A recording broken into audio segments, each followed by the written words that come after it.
Hello everyone, welcome to our channel. In today's tutorial, I'll guide you how to create Facebook account. Firstly, you need to open your Facebook app. If you already have your account, then enter your mobile number and password. Here we are going to create new account. So tap on create new account. Tap on get started. Enter your first name and surname. Tap on next. Choose your birthday.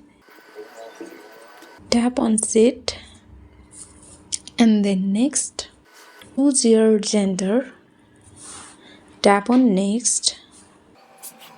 If you want to allow Facebook to access your contact, then tap on allow, or if you don't want, then tap on don't allow. Enter your mobile number, or if you want to sign up with email address, then tap on sign up with email address. Enter your email address and then tap on next. Set your password. Tap on next. If you want to save your login info, then tap on save, or if you don't want, then tap on not now.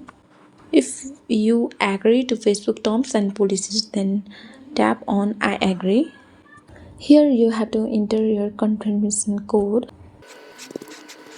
Tap on next. Want to add your profile picture, then add picture. If you want to skip this, then tap on skip. Now successfully your account has been created. Make sure to subscribe and hit the notification bell of this channel so that you never miss an upcoming videos. Thank you.